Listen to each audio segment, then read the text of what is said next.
Então vamos lá, fechando os nossos olhos, envolver os nossos pensamentos e agradecer a Jesus, nosso querido amigo, médico de nossas almas, irmão mais velho. Obrigada, Senhor. Obrigada por estarmos aqui estudando, Senhor, teu Evangelho de luz, sobre essa doutrina que sempre nos consola, nos conforta, e a todos os amigos espirituais da nossa caravana, que possa estar, Senhor, hoje visitando os nossos lares, de todos nós que aqui estamos encarnados, e também agradecendo os nossos amigos desencarnados, que possa estar hoje aqui junto conosco, aprendendo um pouco mais. Envolva, Mestre Jesus, a todos que se encontram em nossos pensamentos, nossos corações, nas nossas preocupações. E que a nossa irmã Ana possa falar aos nossos corações. E obrigado, Senhor. Obrigado por mais uma quarta-feira de estudo. Fica conosco hoje, agora e sempre. Que assim seja. Graças a Deus. Graças a Deus. Então, Ana Campos está com a Flávia. Então, boa noite a todos. Obrigada, por essa oportunidade de estudo. Que os mentores amigos possam nos intuir para que possamos aproveitar as lições dessa noite. E esse estudo das pegadas do mestre, hoje é da página 53, é o crime de Jesus. Forte isso, né? Então, disse Pilatos aos principais sacerdotes e à multidão: não acho culpa alguma neste homem. Mas eles insistiam, dizendo: ele agita o povo, ensinando por toda a Judéia, desde a Galiléia, onde começou, até aqui em Jerusalém. Está no Evangelho. Segundo o juízo do mundo, Jesus foi um criminoso. Como tal, instauraram um processo contra ele, arrastaram-no à barra dos tribunais, onde, após sumário julgamento, foi condenado e justiçado entre ladrões. Onde é criminoso, há crime e a vítima. Jesus, nesse caso, é o criminoso. Qual o seu crime? Onde a vítima ou vítimas do fato delituoso que lhe imputaram? Qualifiquemos, então, o réu. Seu nome é Jesus, o Cristo. Conta 33 anos. Seus pais, José o carpinteiro e Maria de Nazaré, natural de Belém de Judá. Ocupa-se em curar os enfermos, erguer o ânimo abatido dos desgraçados, difundir uma doutrina estranha cujas bases assentam no amor do próximo, no culto da verdade e da justiça e no aperfeiçoamento próprio. Interrogado sobre a culpa que lhe atribuíam, nada respondeu. Mesmo assim, encontraram razão para processo, julgamento e condenação. Nenhuma voz se levantou em sua defesa. Inúmeras se ergueram com veemência para acusá-lo. Seus amigos eram poucos e tímidos, colhidos entre os párias da sociedade. Seus inimigos eram ricos e poderosos, dirigiam a política e a religião dominante. Vamos nos situando nisso, né? E, afinal, de que delitos o acusavam? Conviver com os humildes? Saciar os famintos? Sarar enfermos? Nada disso, gente. Do terrível líbelo verbal articulado contra ele, não consta que o acusassem pelo fato de distribuir pães e peixes, e muito menos por limpar leprosos e dar vista a cegos. Naquele tempo, escasseavam os médicos e abundavam os doentes. O réu profissional dormitava ainda. Não havia mesmo nem inspetoria de higiene. Jesus não ministrava drogas nem poções, debelava as doenças, porque diz a Escritura, a virtude de Deus estava com ele para curar. A política e a fé vigente não se amotinaram, pois, pelos motivos de cura. Não foi esse o crime do filho de Maria. Então, qual teria sido, né? Então, o crime de Jesus é o mesmo pelo qual tem respondido e ainda respondem, nesse mundo, todos os arautos da verdade, todos os pioneiros da justiça, todos os apóstolos da liberdade. Então, vamos lá. Que crimes são esses, né? Instruir os ignorantes, defender os oprimidos e expoliados, amparar os fracos, remir os escravizados, ensinar o povo. Conhecemos o crime, então vamos ver quem são as vítimas, né? E eles, se ele é um criminoso, havia uma vítima. Então, que vítimas são essas? A hipocrisia desmascarada, o despotismo vencido. Desculpa, gente, aqui deu um tchutchu aqui. A exploração desfeita. Essas são as vítimas: hipocrisia, despotismo e exploração.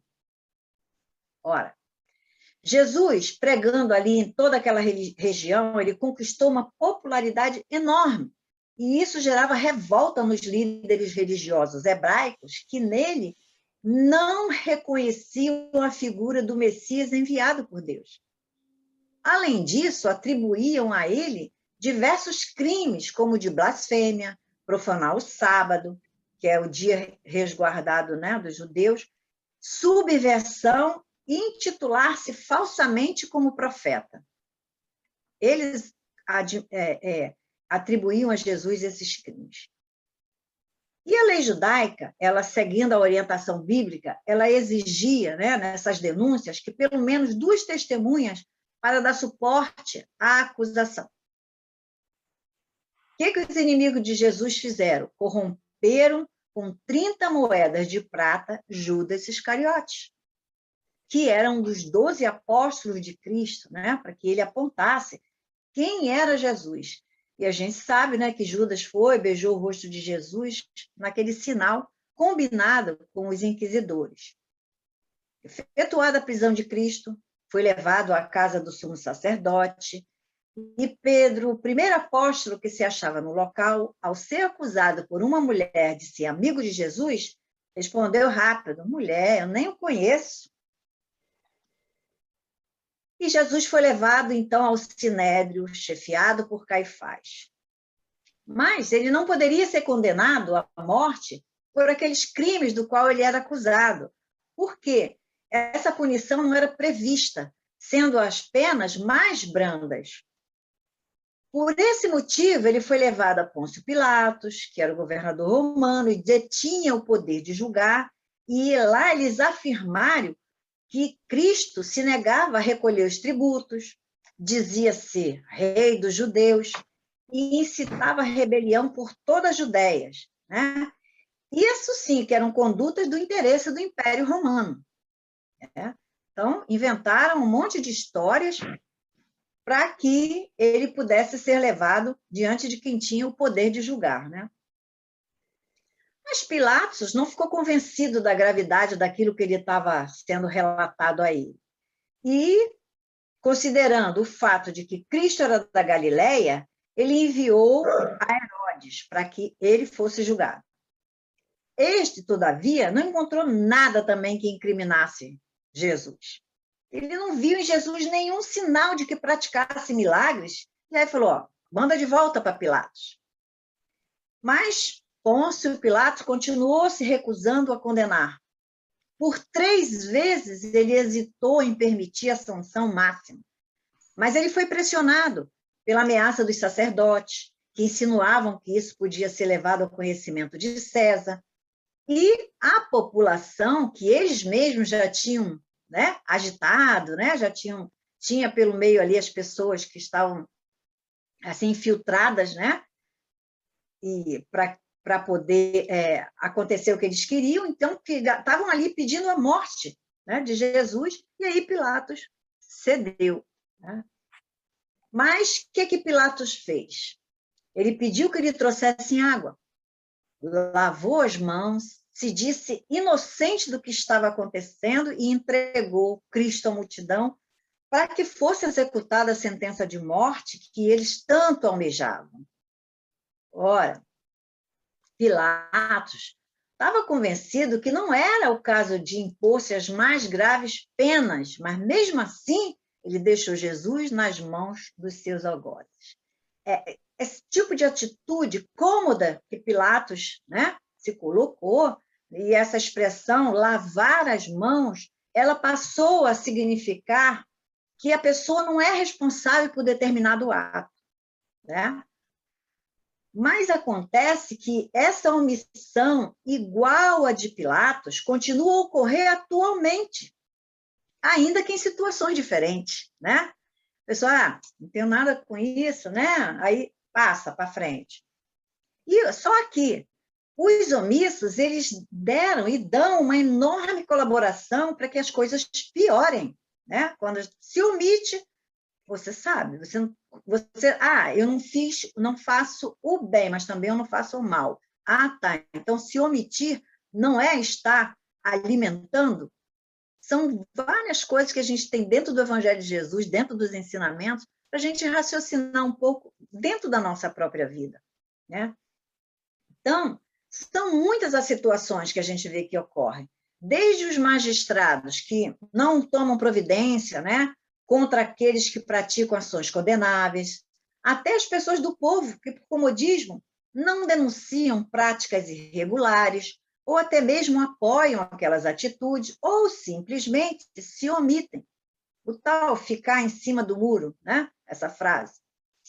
Então, a gente vê aqui que o julgamento de Jesus revela ainda outra ação condenável por parte daqueles que têm o poder de julgar, que é curvar-se à vontade da maioria.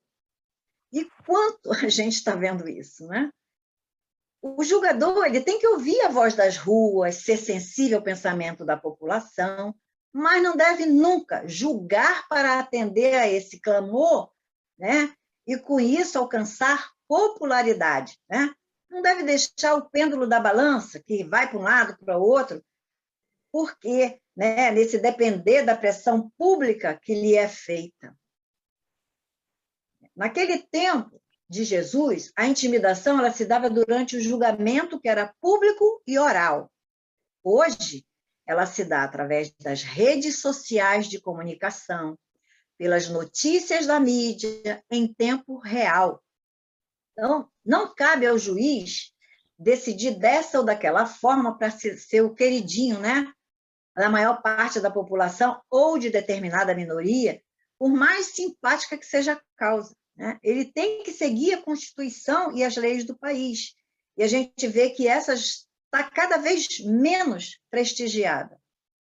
Ele precisa dar o seu veredito de forma serena. Eu estou falando assim, ele, porque aqui eu falei em juiz, mas nós precisamos nos colocar nessa situação de ser justo, com serenidade. Então, aí, se essa missão daquele julgador, ele não precisa ir dar explicação, não precisa dar entrevista ou manifestações nas redes sociais, porque ele agiu pela lei, ele agiu de forma justa. Ele começa a ter tanta explicação, tanta coisa, que aí, por baixo dos panos, a gente vê que tem um monte de coisas erradas. Que está ao lado do Pilatos, que, pelo medo, lavou simplesmente as mãos. Vamos ver também a conduta do apóstolo Judas Iscariotes, né? A traição dele, a troco de 30 moedas de prata, ele foi lá, beijou o rosto de Jesus para poder identificar e possibilitar a sua prisão. Esse ato de Judas, a gente sabe da história dele, do arrependimento, de tudo aquilo, da misericórdia de Jesus, nós já falamos, já ouvimos sobre isso. Só que esse ato dele, ele gerou uma repulsa maior ainda do que a omissão de Pilatos. Por quê? Porque ele simulou um ato de amor, mas, na verdade, ele tinha a intenção de prejudicar o destinatário. Então, isso foi uma falta de ética e passou para a história como a mais desprezível das ações e gerou sobre Judas uma revolta que chega até os dias de hoje. Então, se nós simularmos um ato de amor, mas que isso está ali por trás, é para prejudicar, até ontem, né, naquele estudo, quando falou do nosso irmão falou do atirar a pedra, né? E ele disse que eu fiquei bem tocada com isso, nessa questão. Você está criticando a pessoa ou está criticando o erro? Isso é uma coisa muito forte, muito séria, para nós analisarmos nas nossas atitudes. Eu estou até fazendo isso comigo mesmo, né? Porque a gente acaba sendo crítico, e bastante hoje em dia, né? Então, porque chegou até hoje. A gente sabe, por exemplo, no Brasil, em outros países, no sábado da Aleluia, o que acontece? Vem a malhação de Judas, ou a malhação de alguém que eles querem, né, denegrir, querem malhar. A gente sabe que isso acontece. Aí aquele boneco, né, representativo, ele é golpeado, depois ele é queimado. Então, olha, quanto tempo que aconteceu em que, até hoje, isso se reflete. Por quê? Porque ele simulou um ato de amor para prejudicar alguém. Então, olha que coisa muito forte para a gente olhar no nosso interior e ver das nossas atitudes. Qual foi a missão de Jesus? Trazer e propagar a mensagem divina de amor a Deus e amor recíproco entre todos os seres humanos. E é a vivência dessa doutrina que nos abre a porta de entrada para o reino de Deus e a salvação. Mas reino de Deus, né? Está lá no Evangelho, reino de Deus, mas que reino de Deus é esse? É a felicidade plena que está em nós mesmos. Então, o reino de Deus está entre vós, está em Lucas 17, 21. Entre nós, porque esse reino é esse reino de amor incondicional e irrestrito entre todas as pessoas, até entre os inimigos. O que Jesus falou? Amar ao próximo como a si mesmo, né? Perdoa o inimigo 70 vezes 7, ou infinitamente. Então, está dentro disso aqui, esse amor irrestrito. E é somente entre as pessoas que esse amor recíproco, se ele for mesmo verdadeiro, que o reino de Deus vai também se tornar presente. Porque somente esse reino que vai fazer com que a verdadeira felicidade seja aqui no mundo físico ou na dimensão espiritual.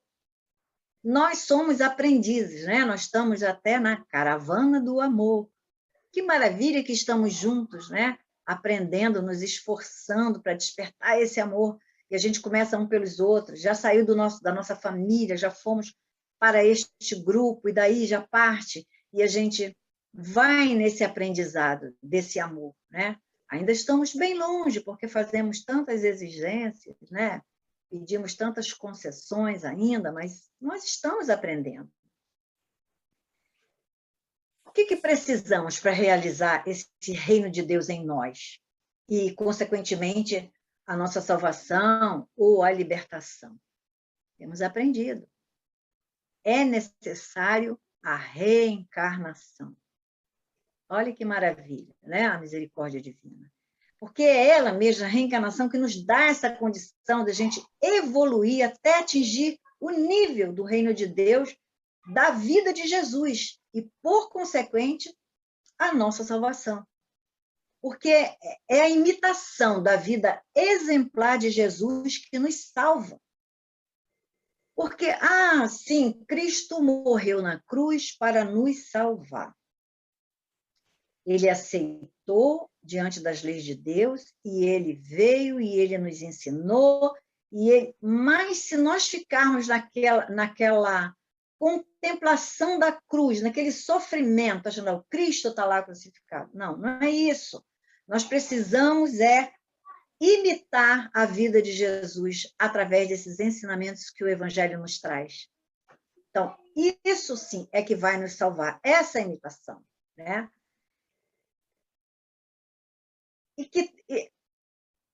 Tem ainda tempo? Sim, você está com 8h20, pode ficar à vontade. Temos 10 minutos ainda, né? Então, nós sabemos que na questão da reencarnação, né, em que nós precisamos nos aprofundar nesses ensinamentos do mestre, pegar toda essa teoria, tudo isso que nós estamos aprendendo através desse esforço de tantos irmãos, Kardec e outros tantos irmãos que vêm através das psicografias, que vêm através desses livros maravilhosos. Olha, exemplos como Chico Xavier e outros tantos que nós temos aqui, e que seguem esses ensinamentos na prática, na sua vida, e a gente vê a questão da humildade, né? A questão do amor, a questão da generosidade, que tudo isso reflete os ensinamentos de Jesus em nós, né? Em todos esses momentos que nós vivenciamos no nosso caravana, ao vivo e a cores, né? Em que nós estivemos juntos, tudo que nós aprendemos, eu tenho certeza que um conseguiu, com a sua energia, fazer com que o outro caminhasse, seja através de uma palavra, de um sorriso, através de um estudo, através mesmo ali só da presença, só de um olhar. Eu tenho certeza que todos nós estamos nesse caminho, um direcionando o outro para esse trabalho desse amor. E isso, em todos os estudos, a gente vê que nos leva à nossa reforma íntima. Porque é só através dela, aplicando em nós mesmos os ensinamentos e as mensagens que nos chegam, é que nós vamos estar dentro desse caminho, né? Que nós olhamos assim no Evangelho, toda a vida de Jesus relatada, né? Pelos apóstolos, por outras pessoas ali, nós temos esse olhar de alguém que estava de fora, olhando o caminhar de Jesus, né? E Jesus, ele falava daquilo que ele vivia, daquilo que ele sentia, daquilo que vinha dele, que ele se doava. O seu magnetismo maravilhoso que tocava aqueles corações, onde ele estivesse. E quem se deixasse tocar, né, ia por esse caminho. Porque a gente sabe que nós estamos nesse caminho em busca do nosso progresso moral, do nosso crescimento espiritual, né? Em busca de nos iluminar, para que Deus possa olhar e sentir, né? Que dentro de nós tem esse amor que é o amor dele, que está florescendo em nós. Então, é fundamental isso, a nossa reforma íntima na prática. Nós estávamos dentro de um ambiente todos juntos. Hoje, cerca de praticamente 2 anos, nós estamos dentro das nossas casas sem esse contato direto. Nós estamos através da mídia, através das mensagens no WhatsApp, a gente está nessa ligação e a gente sente que tudo aquilo que a gente recebeu dentro da nossa casa, no convívio presencial, ele se reflete hoje através desses estudos que a gente consegue sentir, a gente consegue ser tocado pelo outro, mesmo longe.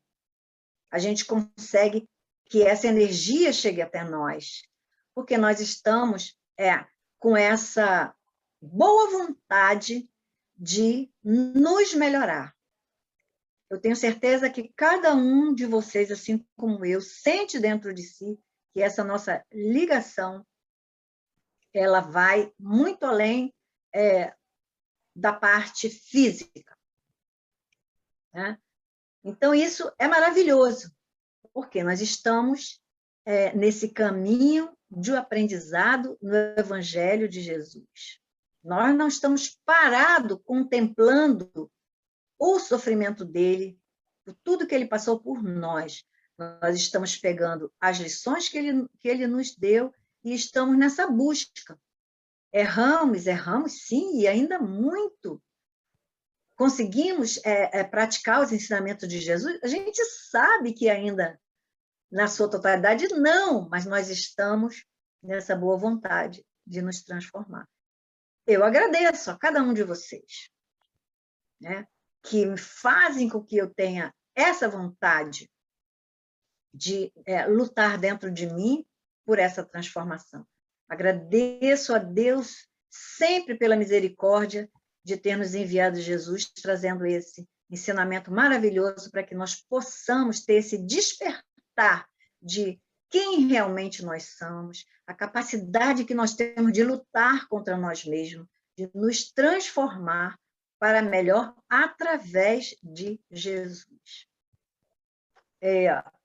Vamos fazer a nossa oração, então, para que depois possa alguém ter tempo de querer comentar alguma coisa. Ok, amigos? Sim.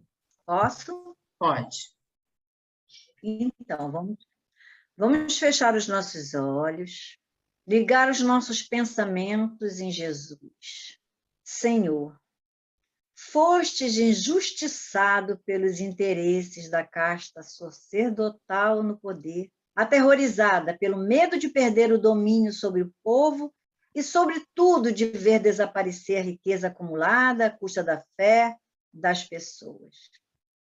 Teu crime, Senhor, foi ter apresentado um Deus misericordioso e Pai amoroso, completamente diferente daquele imposto pelos líderes religiosos.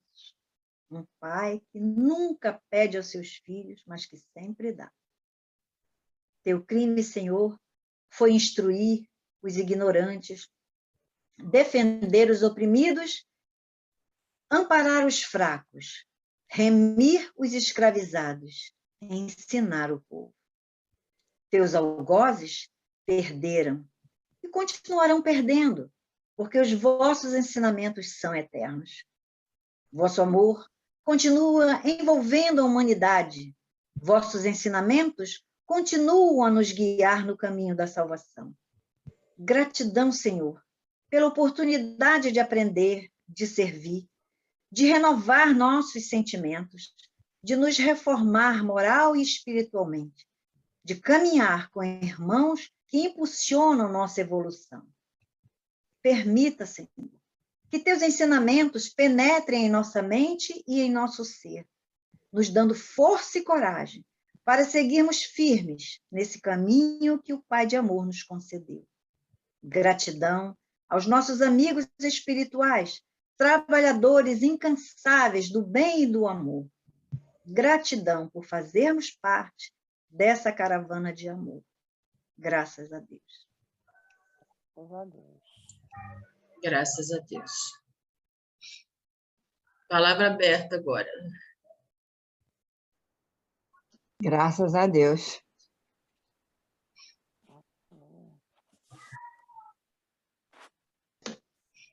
Estudo de muita reflexão mesmo, né, Ana? Porque realmente dá para a gente juntar tudo que você falou hoje com tudo que o Alfredo nos falou ontem, né? A questão do julgamento, do atirar a pedra, parece até que foi, até parece, né? Quando a gente sai fazendo as escalas assim, buscando, a gente sabe que tudo é intuição, né? Que uma coisa vem fechando a outra, vem complementando a outra. Eu achei também muito interessante quando você fala da questão da nossa ligação, né? Que a nossa ligação é muito clara, que ela extrapola ao físico. extrapola esse momento, né?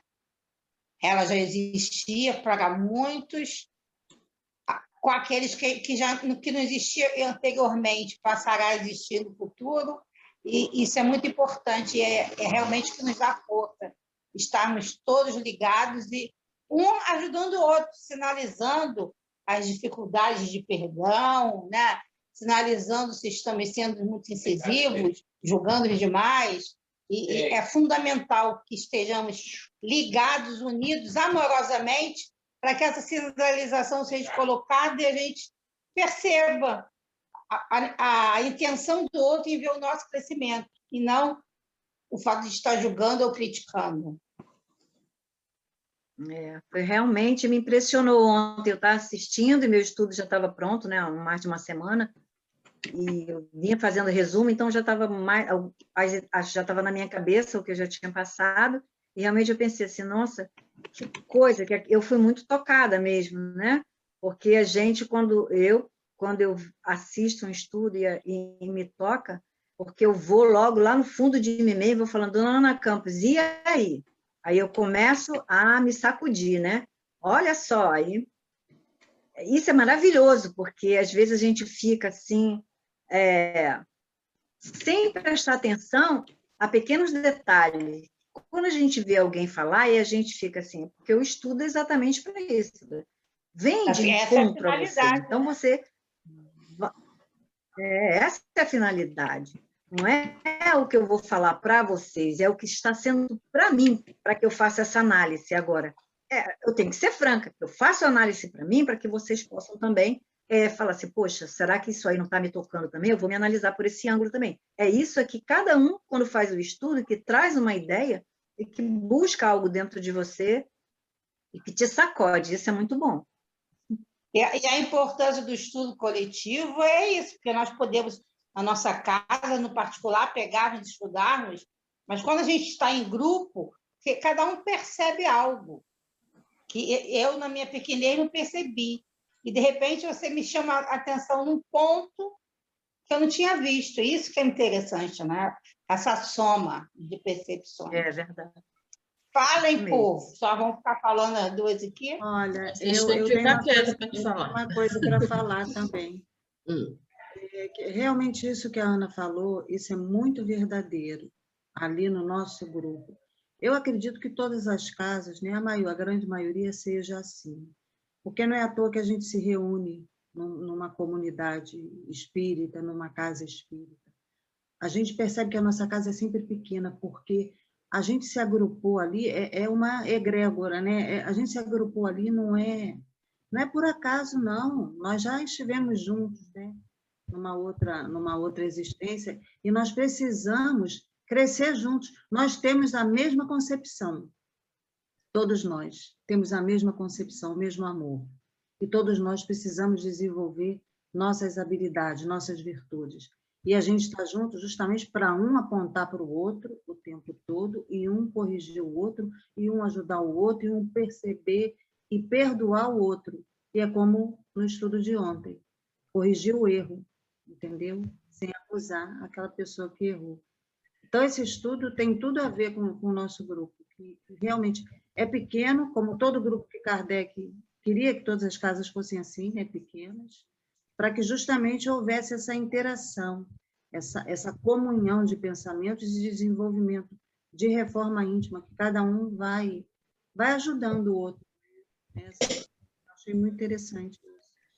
Se o grupo for muito grande, você não consegue conhecer as pessoas. Você não consegue ter ouvido. Você não consegue ouvir o outro. O Kardec foi muito feliz, e a espiritualidade, quando ele colocou isso. Seriam pequenos agrupamentos, pequenas chamas de luz, tá?